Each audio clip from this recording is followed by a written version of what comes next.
Hello बच्चों, आज मैं बात कर रहा हूँ इलेक्ट्रिक फ्लक्स। और इलेक्ट्रिक फ्लक्स काफ़ी इम्पोर्टेंट है 12th बोर्ड के लिए, और नीट अगर जेई मेन देते हैं उसके लिए भी काफ़ी इम्पोर्टेंट है। तो इलेक्ट्रिक फ्लक्स में अगर हम बात करें the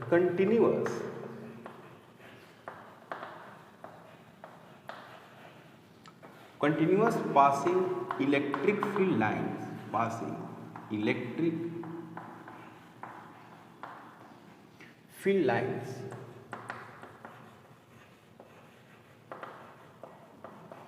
through any cross sectional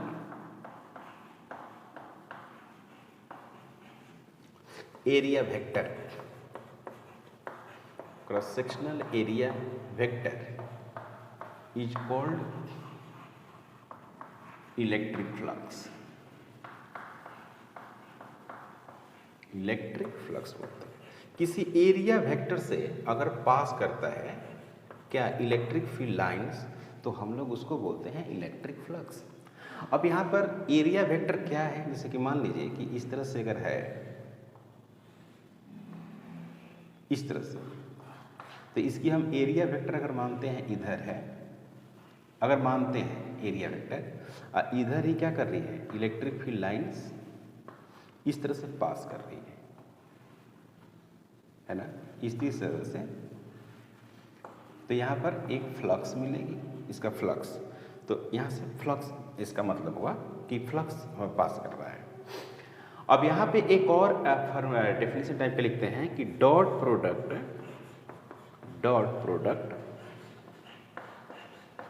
of electric field lines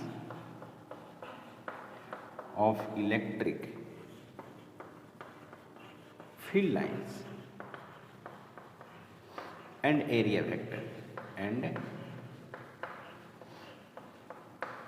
vector is called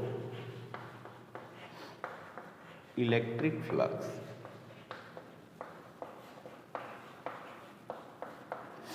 electric field तो सही है, हम लोग जानते हैं, लेकिन नया यहाँ पर टर्म जो आया है वो है electric flux, sorry area vector.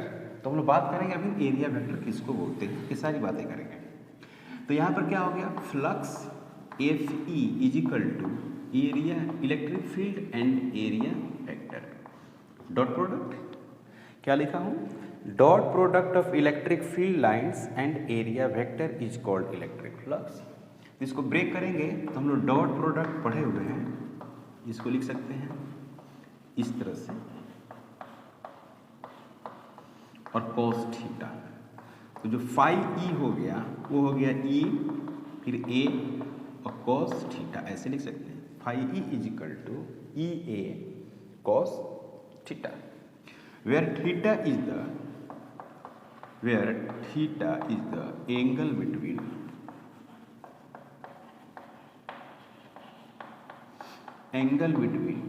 E vector and A vector, E vector और ए वेक्टर के बीच का एंगल है, ओके। और फाई ई, इसकी यूनिट अगर बात करें तो इलेक्ट्रिक फील्ड का हो गया न्यूटन पर कूलम और एरिया का हो गया मीटर स्क्वायर। तो जो फाई ई है इसको क्या लिखेंगे, इलेक्ट्रिक फील्ड, तो ई हो गया, यहाँ पर क्या हो गया, ए हो गया, ई हो गया और ए हो गया। ई को क्या लिखेंगे, एफ डिवाइडेड बटे क्यू इनटू ए, ऐसे लिखेंगे। तो एफ बटे क्यू हो गया, एफ बटे क्यू, और इनटू क्या हो गया, ए हो गया, एफ बटे क्यू इनटू ए। इस तरह से बातें हम लोग करने वाले हैं। अब यहाँ पे जो है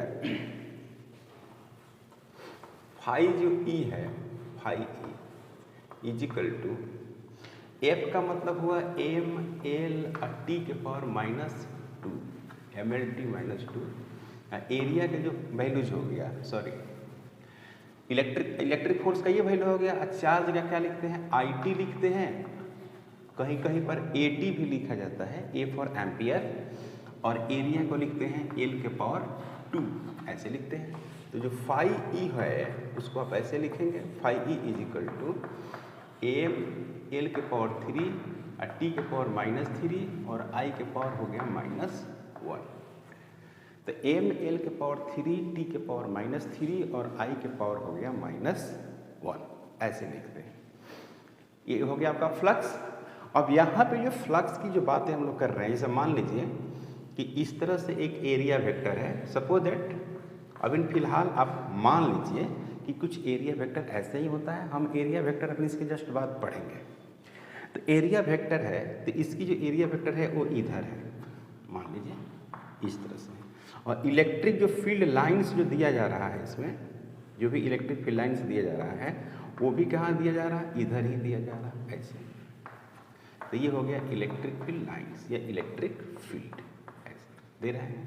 तो ये क्या दिख रहा है आपको, ये दिख रहा है यहाँ पर थीटा जो है वो 0 डिग्री है।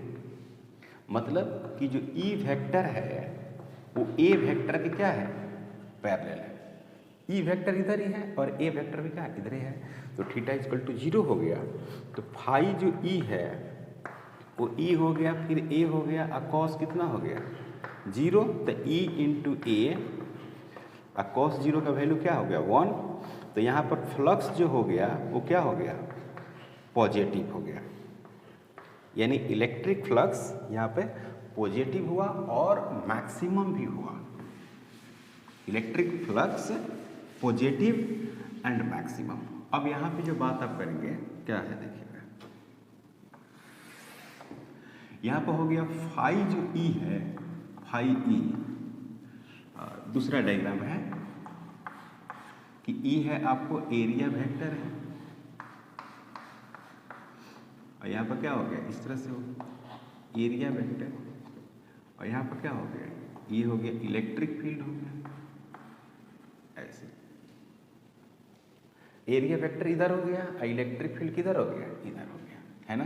तो ये जो हो गया आपको फाई जो ई है, फाई ई वो क्या हो गया, ई हो गया, और इंटू क्या हो गया, ए हो गया। तो ई अब फिर क्या हो गया, ए हो गया, और कॉस थीटा हो गया, और थीटा इज इक्वल टू कितना हो गया 180 डिग्री हो गया। तो जो फाई ई है वो क्या हो गया, ई इंटू ए इंटू कॉस 180 डिग्री। तो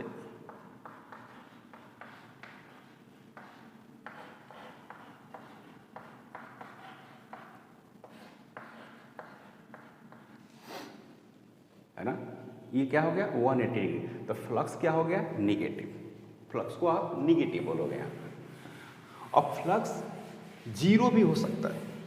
कैसे 0 होगा, ये देखो। तो जो फाई ई है ये हो गया आपका एरिया वेक्टर ए, और यहाँ पर हो गया इलेक्ट्रिक फील्ड ई, ऐसे दिया हुआ है। तो ये हो गया 90, दोनों के बीच का एंगल। तो थीटा इज इक्वल टू 90 हो गया। तो कॉस जो थीटा है वो हो गया कॉस 90। तो cos theta is equal to 0। तो जो फाई ई है वो क्या हो गया, ई हो गया इंटू ए हो गया इंटू 0 हो गया। यहाँ पर क्या हो गया, phi into E is equal to 0। तो ए बी और सी, ए वेक्टर और ई वेक्टर, तो यहाँ पर मिला आपको क्या मिला, 0 मिल गया। इलेक्ट्रिक फ्लक्स 0, यानी पॉजिटिव, निगेटिव और 0 तीनों होती है। अब बात करते हैं कि हम लोग कैसे सोल्व करेंगे, इलेक्ट्रिक फ्लक्स कैसे कैलकुलेट करेंगे। तो एक सीधी सी बात है यहाँ पर कि how to solve the problem of electric flux.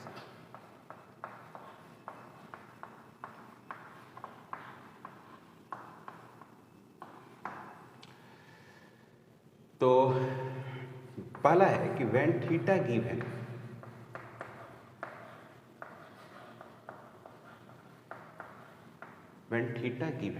जब थीटा गिवन रहेगा तो कैसे लिखिएगा, phi E is equal to E vector और डॉट ए वेक्टर। तो यहाँ पर क्या हो गया, ई और ए हो गया, कोस थीटा हो गया, और फाई इंटू क्या हो गया, ई हो गया। ऐसे लिखेंगे व्हेन थीटा गिवन, तो फाई ई बराबर क्या होगा, ई वेक्टर और डॉट ए वेक्टर, ऐसा होगा। दूसरा है कि when unit vector, when electric field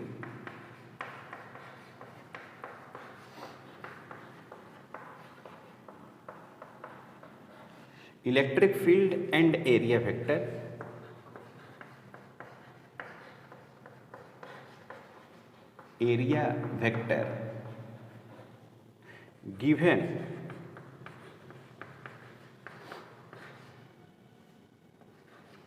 given in terms of, when electric field and area vector given in terms of unit vector, ये यूनिट वेक्टर के टर्म में है। तो यहाँ पर होगा क्या, phi E is equal to E vector और डॉट क्या, ए वेक्टर, ऐसे लिखेगा। और इलेक्ट्रिक जो फील्ड है वो ऐसे दिया हुआ रहेगा, जो ई वेक्टर है वो हो गया क्या, E x i cap plus E y j cap plus E z k cap. A vector is equal to जो होगा वो क्या होगा, A x i cap, A y j cap और ए जेड के कैप। जो phi E होगा वो क्या हो जाएगा, ई वेक्टर और डॉट ए वेक्टर। तो ई वेक्टर का मतलब क्या हो गया, E x i cap plus E y j cap plus E z k cap और डॉट। यहाँ पर क्या हो गया, A x i cap, A y j cap और A z k cap.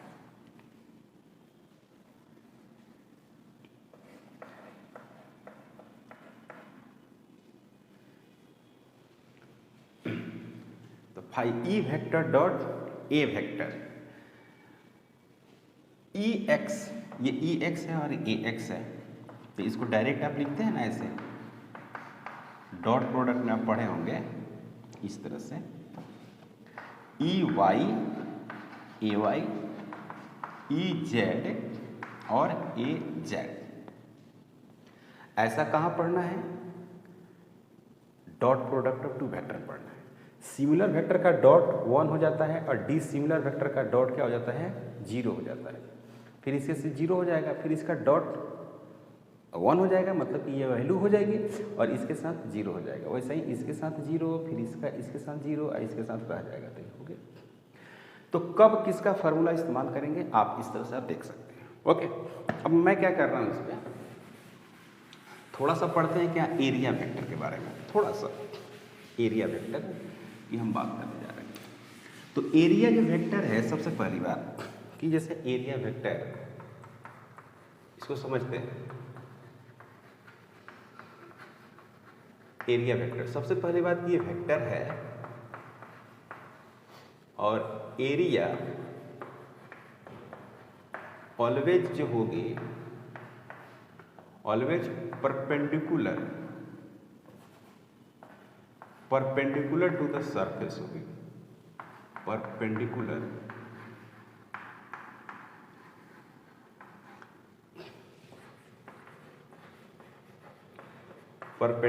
To the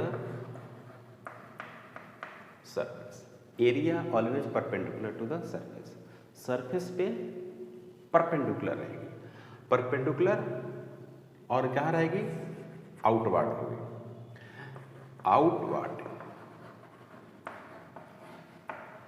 okay, कहने का मतलब ये हुआ कि जैसे मैं कहूँ कि इस तरह से एक ऐसे है सरफेस है, ये सिलिंड्रिकल सरफेस ऐसे बना दिया मैंने, इस तरह से बना है। तो सिलिंड्रिकल सरफेस टाइप का है, तो इसकी जो एरिया होगी वो किधर होगी, इधर होगी, और इसकी जो एरिया होगी इधर होगी। मतलब कि सतह के क्या होगी, सतह है तो सतह के क्या है, परपेंडिकुलर। ये सतह है, सतह का परपेंडिकुलर। अगर हम इसकी रेडियस r मान लेते हैं तो इसकी जो एरिया होगी, एरिया वेक्टर, वो क्या हो जाएगी, पाई r स्क्वायर, और इधर क्या है, आई कैप है। अगर हिसाब किताब से देखें तो आई कैप हो गया। इधर जो एरिया है वो क्या हो जाएगा, ये हो जाएगा पाई r स्क्वायर, और किधर हो गया, माइनस जे कैप। यहाँ पर अगर कोई भी एरिया लेते हैं तो सतह पर परपेंडिकुलर होगी, जो भी है, जो भी इसका एरिया होगा, पर एरिया जो होगा वो नॉर्मल होगा, सतह पर परपेंडिकुलर होगा। तो किसी भी क्लोज सरफेस का, फॉर क्लोज सरफेस,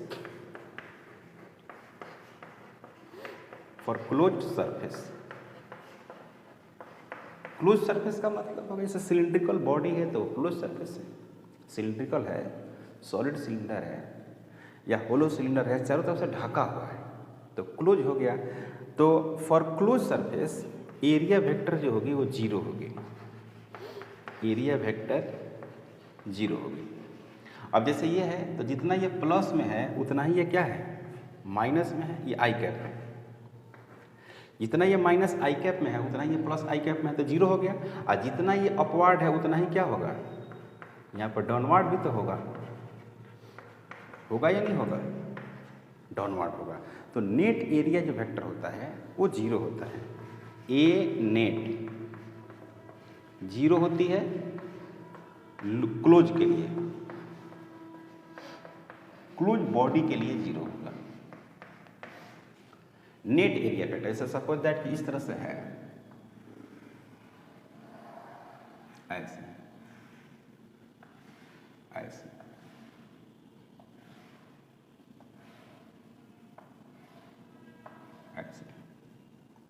और ये एरिया वेक्टर है तो यहाँ पर एक एरिया लीजिएगा, सेम इधर भी तो लेना पड़ेगा। तो जितना एरिया इधर होगा उतना ही एरिया क्या होगा, इधर भी होगा। जितना इधर कंसीडर करिएगा उतना ही इधर भी कंसीडर कर लीजिएगा, जितना इधर कंसीडर करिएगा उतना ही इधर भी कंसीडर करिएगा। तो सभी एरिया वेक्टर एक दूसरे को क्या कर देंगे, कैंसिल कर देंगे। तो नेट जो एरिया होगा वो क्या हो जाएगा, जीरो हो जाएगा। अब समझिए कंसेप्ट, नेक्स्ट जो कंसेप्ट है वो क्या है कि जो एरिया जो वेक्टर होगी वो always perpendicular to the surface होगी। सपोज दैट कि इस तरह से कोई एक सरफेस है ऐसा, इसका अपना एरिया होगा। अब इसकी एरिया क्या होगी ये तो बता नहीं सकते हम, लेकिन इसका हम डायरेक्शन तो बता सकते हैं, किधर होगी डायरेक्शन। अब ये कोई एक रेगुलर शेप नहीं है, अगर स्क्वायर होता या रेक्टेंगल होता या इक्विलेटरल ट्रायंगल होता तो हम एरिया बता सकते थे। अभी फिलहाल एरिया तो इसका नहीं बता सकते। तो मान लीजिए कि जो है इधर y है और ये x है, तो y का मतलब तो समझ रहे हैं कि इधर कवर किया है, और x का मतलब भी हुआ इधर कवर किया है। तो ये कौन सा प्लेन पर है, प्लेन कौन सा है, ये प्लेन हो गया x y, x and y plane. ये एक्स वाई प्लेन है, इसका जो एरिया वेक्टर होगा वो किधर होगा, मतलब कि ए के कैप की तरफ होगा। समझ में आया, नहीं समझ में आया। एक्स और वाई प्लेन है तो एरिया वेक्टर किस पर चला गया, जेड पर चला गया। क्लियर, यहाँ तक कोई डाउट नहीं। उसी तरह से अगर मान लेते हैं कि एक स्क्वायर है, ये हो गया स्क्वायर, इसका साइड कितना है, ए है, ए है। अब इस स्क्वायर को कहाँ रखे हुए हैं, placed on y z plane. हाँ, वाई और जेड प्लेन रखे हुए हैं वाई जेड प्लेन पर। तो कैसे रख कर दिखाइएगा इसको वाई जेड प्लेन पर, ये हो गया वाई, ये हो गया वाई और ये हो गया एक्स, ये एक्स हो गया, आई कौन हो गया, जेड। अब आपको पता है कि जेड कैसा रहेगा, जेड ऐसे रहेगा ना, ऐसे। इस पर कोई स्क्वायर रखेंगे तो ऐसा ना हो जाएगा, इसका एरिया वेक्टर क्या होगा, इधर होगा नहीं तो इधर होगा। अब इधर होगा कि इधर होगा तो बात करते हैं उस पर। तो वाई जेड पर रखते हैं, देखिए ये स्क्वायर है, इसको कस पे रख दीजिए वाई जेड प्लेन, ये वाई जेड प्लेन है, ये ए है, ए है, सब ए है। ये क्या है आपका 0,0 इस तरह से है। ये क्या है आपका 0, है ना, A,0 है, ये पता है आपको। यहाँ पर भी क्या है कोऑर्डिनेट, यहाँ पर कोऑर्डिनेट है। अब इसको क्या कीजिए, कोऑर्डिनेट से कोई मतलब नहीं है, साइड तो दिया ही हुआ है ना, साइड दिया हुआ है तो हम स्क्वायर का है तो एरिया आराम से निकाल सकते हैं। कोऑर्डिनेट तब रहेगा जब थोड़ा कंजस्टेड क्वेश्चन रहेगा। तब इसको जेड को जब ऐसे करेंगे तो ये ऐसा हो गया, तो इसका एरिया वेक्टर कहाँ होगा, ये सेंटर हो गया इसका और इधर होगा, एरिया वेक्टर इधर होगा। अगर कोई ऑब्जर्वर, मान लीजिए कोई ऑब्जर्वर है और ऑब्जर्व कर रहा है और इधर से कर रहा है ऑब्जर्वर O1, तो इसका एरिया वेक्टर इधर हो जाएगा। और O2 कोई इधर से कर रहा है तो इसका एरिया वेक्टर कहाँ हो जाएगा, उसका एरिया जो वेक्टर होगा वो सीधे इधर हो जाएगा। समझ में आई बात? तो इसका नाम 1 दे देते हैं, तो इसका नाम क्या देते हैं 2 दे देते हैं। तो A1 को लिखिएगा तो क्या लिखिएगा A² और I कैप लिखिएगा, और A2 को लिखिएगा तो ये लिखिएगा A² माइनस I कैप लिखिएगा। तो किधर से ऑब्जर्व कर रहे हैं आप, अब ये बोर्ड है, इस बोर्ड का एरिया वेक्टर बताना है। तो ये बोर्ड अब रेक्टेंगल है तो लेंथ इनटू ब्रेथ करेंगे, और कैसे करेंगे इधर की तरफ इसका एरिया वेक्टर, क्योंकि हम देख रहे हैं इधर से, अगर हम उधर से देखेंगे तो उसका एरिया वेक्टर उधर की तरफ हो जाएगा। तो जिधर से आप देखेंगे उधर से ही होगा, है कि नहीं। तो अब क्या है कि हम एक सवाल करते हैं, एरिया वेक्टर पर सवाल। क्या करना है कि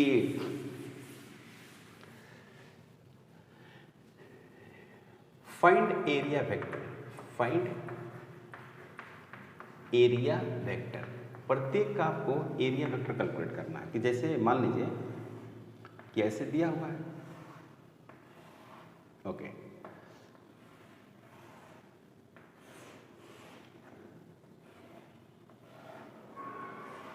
क्यूब है और सभी का साइड आपको दिया हुआ है। ये हो गया y, ये हो गया क्या z, और ये हो गया x, और सबका साइड दिया हुआ है। इसका a है, ये भी a है, ये भी a है, सब a साइड दिया हुआ है।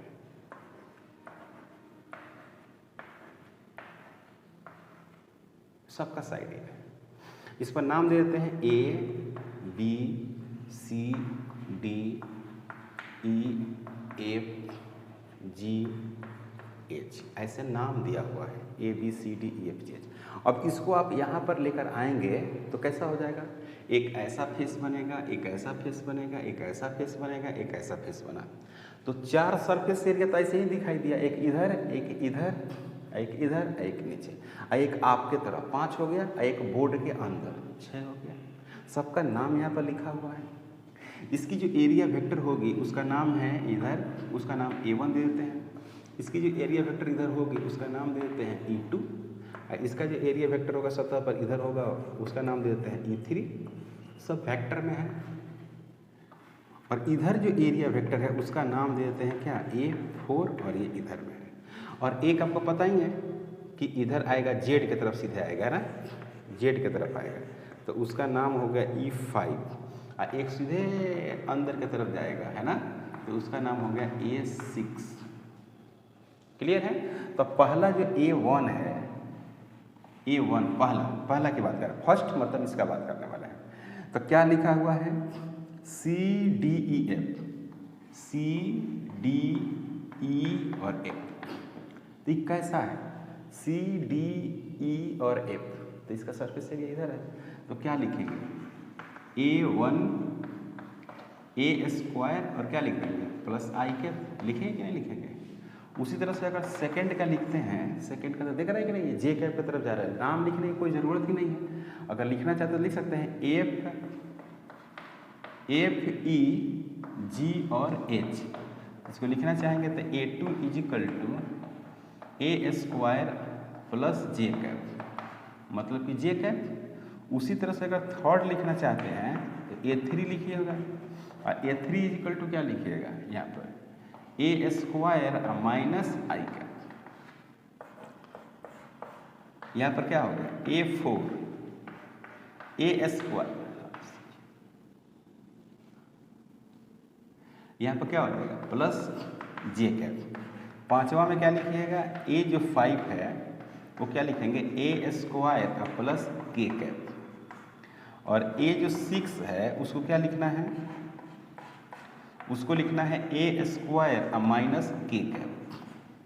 अब इन सभी को जोड़िएगा, है ना, नेट एरिया वेक्टर तो 0 मिलेगा। आप जोड़ के देख लीजिए, नेट एरिया वेक्टर क्या मिलेगा, 0 मिलेगा। तो ए जो नेट है, ए नेट वो क्या मिला, 0 मिला। कैलकुलेट करके देख लीजिए, नेट जोड़ दीजिए।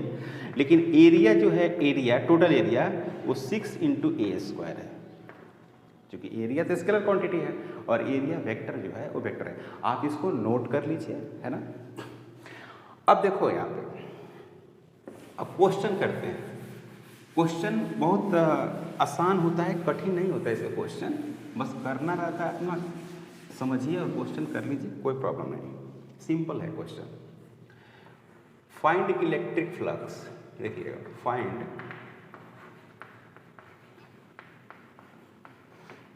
Electric flux.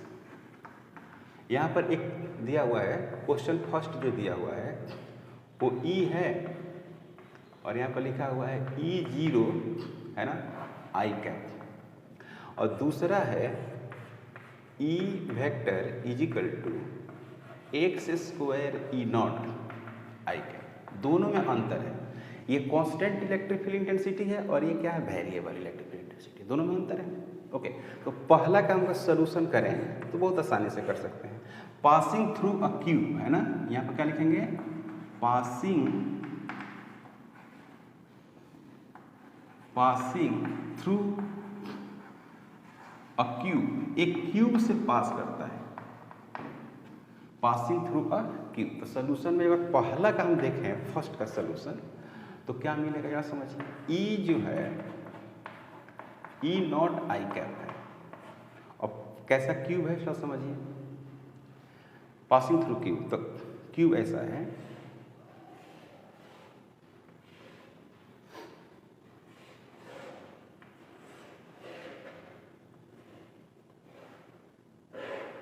पहला का डायग्राम ऐसा है, मान लेते हैं पहला का डायग्राम, क्यूब कह रहा है जेड, यहाँ पर क्या हो गया एक्स, ये हो गया वाई, और सबका साइड जो है ना वो क्या है ए। अब लिखने की जरूरत नहीं है, सबका साइड है। तो देखो यहाँ पे इलेक्ट्रिक फील्ड जो है, यहाँ पर देखिए इलेक्ट्रिक फील्ड क्या है, ई नॉट है, यहाँ पे भी electric field E not pass कर रहा है, क्लियर। और यहाँ पर भी इलेक्ट्रिक फील्ड कहाँ पास कर रहा है, ई नॉट पास कर रहा है। इस सरफेस एरिया से भी ई नॉट, जो कि एक्स एक्सिस है ये, और इलेक्ट्रिक फील्ड किधर है, एक्स एक्सिस में है, तो यहाँ से भी पास करेगा, इस सरफेस से भी पास करेगा, और इस सरफेस से भी पास करेगा। इस सरफेस से तो नहीं ना पास कर रहा है, इस सरफेस से भी पास नहीं कर रहा है, आपके तरफ वाला सरफेस से भी पास नहीं कर रहा है, अंदर वाला से भी नहीं पास कर रहा है। तो 4 जो सरफेस एरिया है उससे इलेक्ट्रिक फील्ड पास ही नहीं कर रही है, तो फ्लक्स तो 0 हो गया। सिर्फ फ्लक्स इससे होगा और इससे होगा। इसकी एरिया वेक्टर कहाँ होगी, इसकी एरिया वेक्टर इधर होगी, और इसकी भी एरिया वेक्टर किधर होगी, इसकी एरिया वेक्टर बाहर होगी सतह पर परपेंडिकुलर। तो इसकी फ्लक्स हो गई निगेटिव, इसकी फ्लक्स हो गई पॉजिटिव। अब कई तरीके से कह सकते हैं, इसके बीच की जो एंगल है वो 0 डिग्री है, और इसके बीच के जो एंगल है 180 डिग्री है, और इसके बीच का जो एंगल है वो परपेंडिकुलर है। तो इधर तो 0 हो ही रहा है। तो अगर हम इसका नाम दे दें 1 और इसका नाम दे दें 2, तो लिखें क्या, नाउ सोल्यूशन में है कि जो फाई नेट है वो क्या है, फाई 1 है और प्लस फाई 2। चूँकि फ्लक्स एक स्केलर क्वांटिटी है, तो मल्टीपल फ्लक्स के लिए आप नंबर की तरह ऐड कर सकते हैं, इसमें कोई प्रॉब्लम नहीं है। तो अगर फाई 1 की अगर आप बात करते हैं, फाई 1 की, तो यहाँ पर क्या लिखिएगा, E not into A. Phi 2 की जो बात करिएगा वो क्या लिखिएगा, E not into plus A. समझे या नहीं समझे। Now phi net is equal to phi 1 अब प्लस फाई 2, फाई 1 अब प्लस फाई 2। तो ये हो गया phi 1 is equal to minus E not into A, phi 2 is equal to E not into A. अब इन दोनों को जब जोड़ेंगे फाई नेट तो क्या हो जाएगा, 0 होगा। तो ई नॉट इंटू ए अब plus E not into A.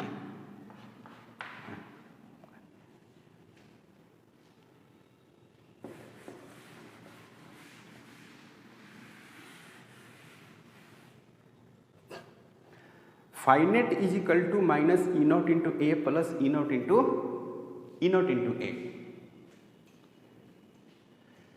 Clear. दूसरा है कि वेरिएबल था, दूसरा है कि वेरिएबल है। तो वेरिएबल में कई तरह का आपको क्वेश्चन रहेगा, उसमें आप नेट जीरो नहीं होगा। तो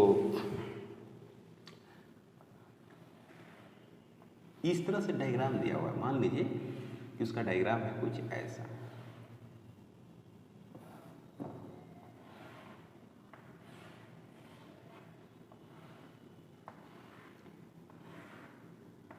ऐसे, ठीक है। और ये हो गया आपका क्या y, ये हो गया क्या आपका z, ये क्या हो गया x। तो फिर इसमें भी दो ही सरफेस, एक सरफेस और एक सरफेस ये वाला है, देखिए, है ना।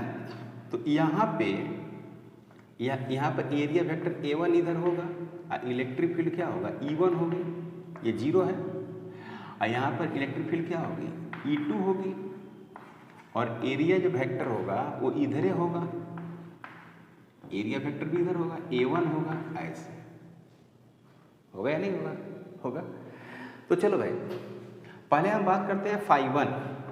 तो φ1 में क्या लिखेंगे, E1 लिखेंगे और क्या लिखेंगे A1 लिखेंगे।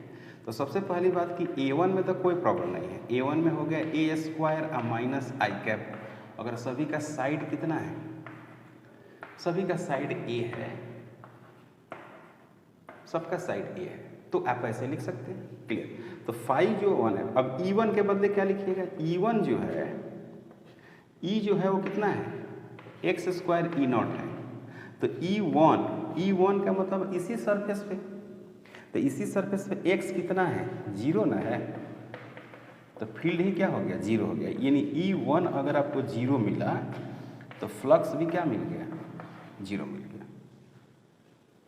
यहाँ तक कोई डाउट, यहाँ तक कोई डाउट नहीं। अब यहाँ पर बात करते हैं, यानी E1 इजिकल टू जीरो, अब φ1 इजिकल टू हो गया जीरो। तो इस सरफेस पर, इस सरफेस से फ्लक्स कितना हो रहा है जीरो, और इस सरफेस से फ्लक्स जो हो रहा है वो आप कैलकुलेट कर लीजिए। नाउ φ2, तो φ2 इजिकल टू लिखिएगा E2 वेक्टर A2। तो यहाँ पर क्या होगा A2 is equal to a square, और यहाँ पर क्या हो जाएगा आई कैप। E2 जो होगा E2 वेक्टर है, A2 vector is equal to a square I cap, और E2 जो वेक्टर होगा E2 वेक्टर वो क्या हो जाएगा a स्क्वायर, सॉरी, जिसे E0 है, ओके। और x के जगह पर क्या लिखेंगे, x के जगह पर लिखना है a, x के जगह पर यहाँ पर a लिखना है, तो a इसका स्क्वायर और कहाँ चल जाएगा आई कैप, यानी x बराबर a लिखना है। तो जो E2 होगा वो क्या होगा E0 होगा, a का स्क्वायर होगा और आई कैप होगा। तो जो φ2 है, φ2 वो E2, यानी यहाँ पर हो जाएगा क्या E0 फिर a स्क्वायर और a हो गया, और A2 मतलब कि a का स्क्वायर और आई कैप। यहाँ पर क्या लिखेंगे, यहाँ पर लिखेंगे E0 a के पावर 4 और i डॉट i1। तो यहाँ पर क्या होगा φ2 इजिकल टू E0 a के पावर 4। तो नेट फ्लक्स कितना हुआ, नेट जो फ्लक्स होगा वो दोनों को जोड़ देंगे तो रिजल्ट आएगा। तो नाउ फाइंड नेट, यहाँ पर मिटा देते हैं। तो जो नेट फ्लक्स है वो इस तरह से है,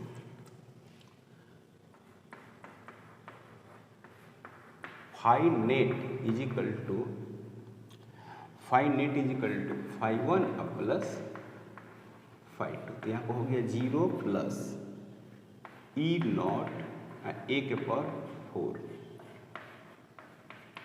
E0 a के पावर 4, ये हो गया आंसर।